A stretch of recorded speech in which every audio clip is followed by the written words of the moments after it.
Assalamualaikum warahmatullahi wabarakatuh. Perkenalkan, saya Ayu Nurfa Lestari dengan NIM akhir 1065 dari Sistem Informasi Admin A. Di sini saya akan menjelaskan mengenai hasil kerja saya LKM 5 mengenai K-means. Nah, di sini yang nomor satu adalah menormalisasikan dataset Seattle Weather menggunakan normalisasi min-max. Nah, sebelum itu kita harus mengimport eh, terlebih dahulu library yang akan kita gunakan. Yang pertama ada Pandas. SPD ini digunakan untuk membaca CSV dan juga data frame. Lalu from Escalon cluster import k-means ini digunakan untuk algoritma k-means nanti. Lalu Escalon processing import min-max scalar ini digunakan untuk menghitung nilai min-max-nya di dalam normalisasi nanti. Lalu ada matplotlib, import file plot SPLT ini untuk visualisasi datanya. Lalu di sini kita membuat variabel DF, yang mana DF ini menampung hasil ini, yaitu Pandas meread CSV, Seattle Weather CSV-nya. Jadi membaca datasetnya, lalu kita tampilkan data head-nya aja. Jadi 5 data teratasnya saja. Di sini terdapat eh, atribut date, lalu juga ada precipitation, lalu ada time max, time min, wind, dan juga weather-nya.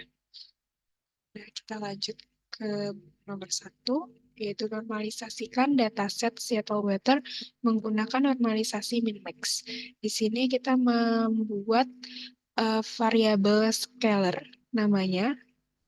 Dia ini akan menampung hasil dari hitungan min-max scalarnya.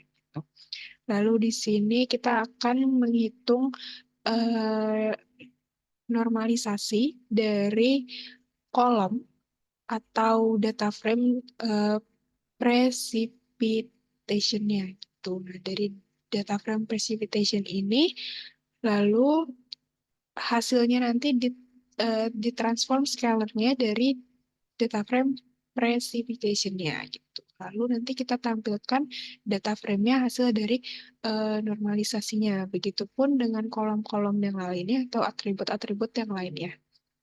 Nah, hasilnya adalah ini. Coba kita run ulang ya. Nah, hasilnya ini. Bisa lihat di sini nilai-nilai dari precipitation, time max, time min, wind, weather ini sama. Dan di sini ada klasternya gitu. Nah, di sini nilai precipitation itu berubah. Yang awalnya dia seperti ini, dan setelah dinormalisasi dia akan menjadi seperti ini. Begitupun dengan time max, time min, dan juga wind-nya. Next, kita nomor 2 tampilkan scatter plot sebelum clustering. Oke.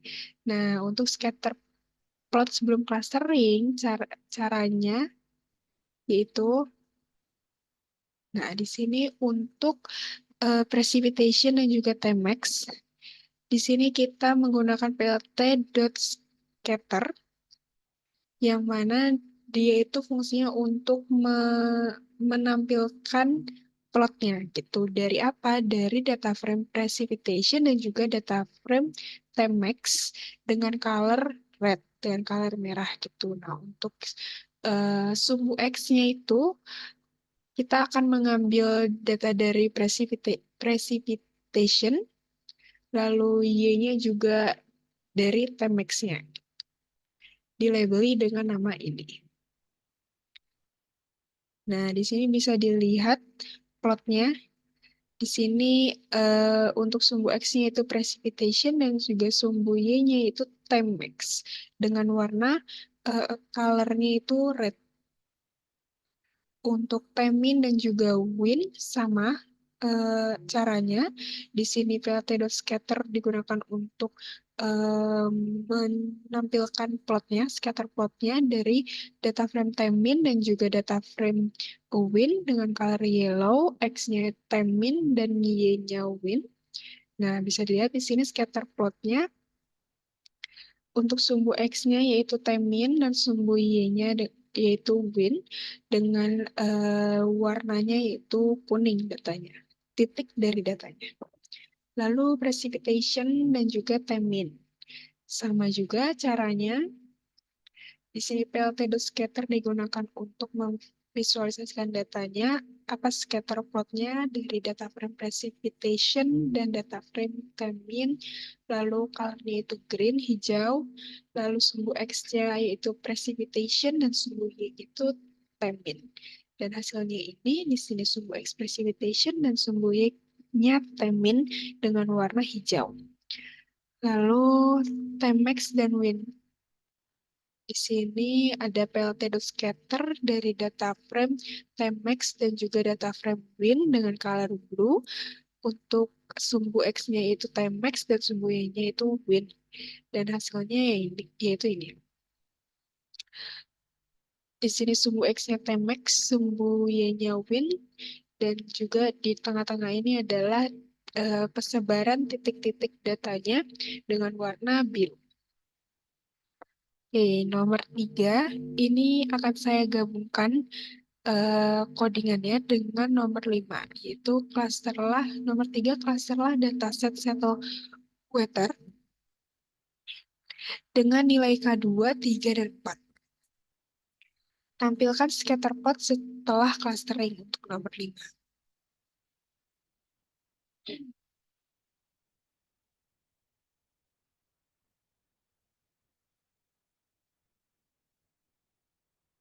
Nah, di sini untuk precipitation type max-nya, yaitu kita membuat variabel KM terlebih dahulu yang akan menampung hasil dari ini. K-means dengan klasternya itu 2. K-nya itu 2. Gitu. Lalu ada YPredict. YPredict ini dia menampung hasil dari si klasternya gitu, yaitu DKM menggunakan km.fit predict dari data frame precipitation dan juga timemax. Nah, di sini kita membuat data frame baru dengan nama cluster yang isinya adalah YPredict tadi, hasil klasternya. Lalu print prediksi, prediksinya akan di print nilainya dengan hasil dari YPredict tadi. Lalu print centeroidnya, kita akan print nilai centeroidnya dengan kode km.cluster underscore center underscore. Nah, di sini nanti akan muncul nilai centeroidnya. Lalu di sini ada variabel df1. Dia ini akan membuat data frame yang berisi data frame atau nilai-nilai yang hanya klaster 0 saja gitu. Jadi kita akan membuat data frame baru, data frame DF1 yang isinya itu nilai-nilai atau data-data yang klaster 0 saja. Lalu yang DF2 itu kita membuat data frame baru yang isinya itu data-data yang klaster 1 saja gitu.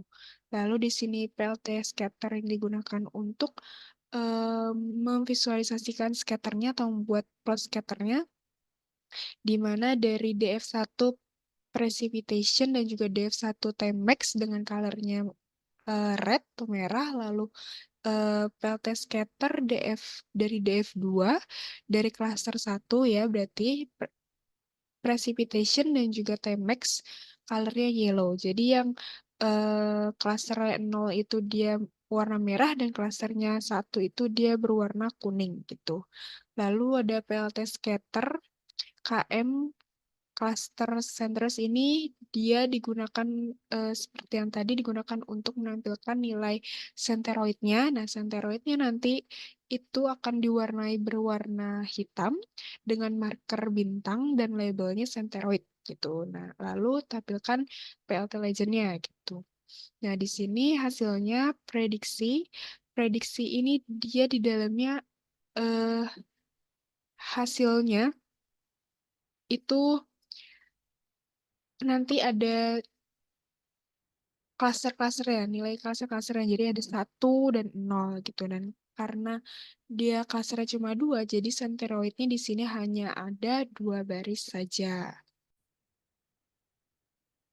Nah, lalu di sini ada legendnya ditampilkan di sini, ya. Lalu di sini hasil dari scatter plotnya, karena tadi saya apa namanya, klasternya cuma 2, jadi di sini hanya ada 2 warna. Yang 0 ini tadi dia klaster 0, dan yang kuning ini tadi dia adalah klaster 1.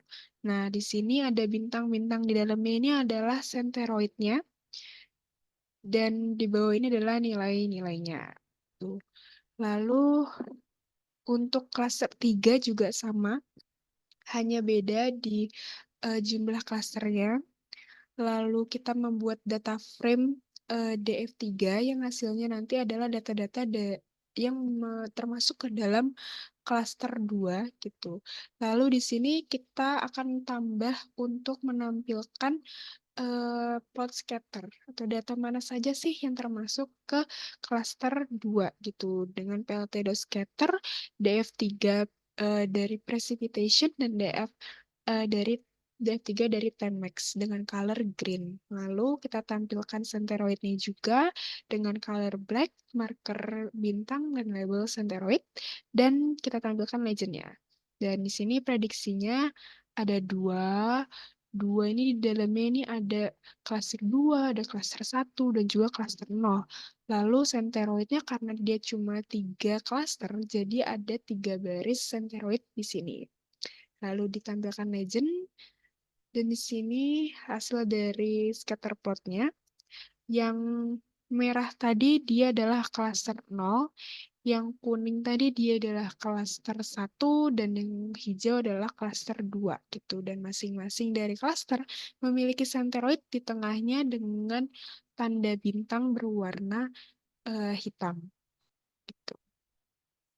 Di sini yang klaster 4 juga sama, hanya menambah, bedanya hanya di jumlah klasternya yaitu 4, lalu ditambah kita membuat data frame 4 yang hasilnya adalah data-data yang termasuk ke dalam klaster 3, lalu kita buat juga plotnya dari DF4 precipitation dan Tenmax dengan warna blue atau biru. Lalu kita tampilkan senteroidnya juga dengan color black, markernya bintang, dan labelnya senteroid. Kita tampilkan PLT legendnya. Lalu di sini prediksinya ini berarti di dalamnya ada 0, 1, 2, dan 3 berarti. Karena eh, klasternya ada 4, jadi senteroidnya ada 4 baris. Lalu ditampilkan legendnya, dan di sini hasil scatter plotnya yang warna merah tadi adalah klaster 0, yang warna kuning berarti adalah klaster 1, yang warna hijau adalah klaster 2, yang warna biru adalah klaster 3, dan masing-masing dari klaster memiliki senteroid di tengahnya dengan tanda bintang berwarna hitam. Begitupun seterusnya yang temin dengan tenwin, temin dan juga win, lalu temax dan juga win, lalu dan precipitation dan juga temin. Itu semua sama caranya. Hanya beda di dalam Y prediknya ini, DF yang di diproses, lalu beda di pemanggilan atau pembuatan scatter plotnya, dia memanggil data frame yang berbeda nantinya. Tuh.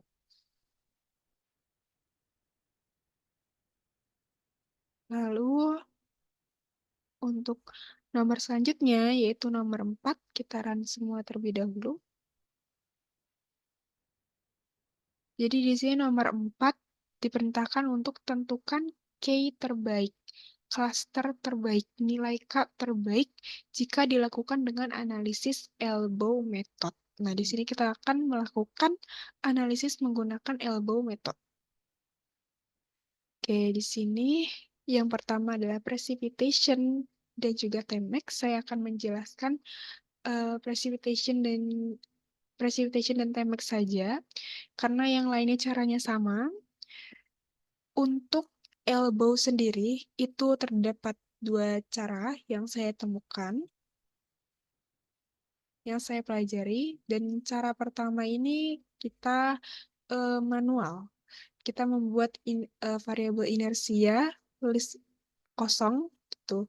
Lalu variabel X yang dia akan menampung hasil dari data-data data frame precipitation dan juga Tmax yang akan diolah nantinya. Lalu K-nya itu dengan range 1, 9, 10. Lalu di sini kita buat perulangan for K in K, K besar, yaitu kita akan melakukan clustering dengan algoritma K-means. Di sini dengan klasternya K dan juga random state-nya itu 42, lalu clusteringnya ini fit dari nilai X-nya. Jadi kita akan melakukan clustering pada data di X ini. Lalu nanti setelah dilakukan K-means clustering, kita append ke list inersia yang tadi sudah kita buat gitu. Lalu di sini PLT plot itu akan ditampilkan plotnya dengan parameter dari K dan inersia. Lalu di sini untuk X-nya yaitu value of K, lalu sumbu Y-nya inersia, dan juga title-nya nanti kita kasih the elbow method using inersia. Lalu di sini kita show plotnya. Dan hasilnya ini. Nah, judulnya adalah The Elbow Method Using Inertia, sumbu X-nya value of K, lalu sumbu Y-nya adalah inersia. Gitu. Jadi ini nilai-nilai inersianya dan juga di sini ada values of K-nya. Nah, untuk mengetahui nilai terbaiknya dari cara ini, kita hanya perlu melihat di mana nilai yang inersia yang paling turun menanjak, gitu. Turun mencuram gitu. Nah, kalau di sini kita lihat dia di nomor 3 gitu. Karena kalau di sini dari 3, 4, 5, 6, 7, 8, 9 tuh dia udah mulai stabil gitu. Nah, kalau untuk cara selanjutnya ini cara cepatnya kita yang pertama harus mengimport from yellow brick cluster, kita import Kelbow visualizer. Di sini itu untuk melakukan metode elbow-nya gitu. Di sini kita ada variabel X yang akan menampung data-data dari data frame precipitation dan juga Tmax yang akan diproses. Lalu di sini ada variabel clustering yang akan menampung dari hasil dari K-means random state-nya 42. Lalu di sini ada variabel visualizer yang akan menampung hasil dari elbow-nya yang parameternya adalah clustering dan juga K-nya itu range-nya 1 sampai dengan 10. Lalu di sini visualizer-nya itu fit to X gitu. Jadi dia dari data X-nya. Lalu ditampilkan hasilnya. Nah, hasilnya di sini judulnya adalah Distortion Score Elbow for K-means Clustering. Di sini sumbu X ini adalah nilai K-nya dan sumbu Y-nya adalah distortion score-nya gitu. Nah, kalau dari cara ini kita bisa langsung melihat nilai K terbaiknya. Di sini di pojok atas kanan sudah diketahui elbow at sama dengan 3. Jadi at K sama dengan 3, skornya itu 22,630. Itu yang terbaik. Jadi nilai K terbaiknya adalah nilai K3 gitu. Untuk Temin dan Win juga sama caranya. Lalu ini juga sama, precipitation Teminnya, lalu Tmax Win-nya juga sama. Seperti itu. Lalu kita lanjut ke nomor terakhir. Tentukan manakah K terbaik jika dilakukan analisis secara visual. Nah, taran terlebih dahulu semuanya.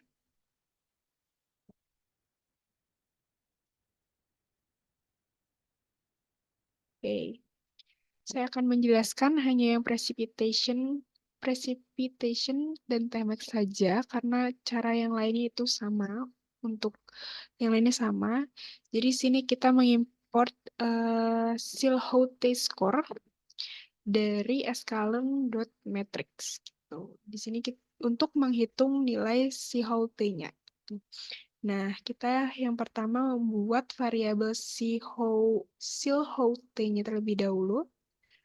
Terserah nama variabelnya apa saja, tapi di sini saya menggunakan nama Silhouette.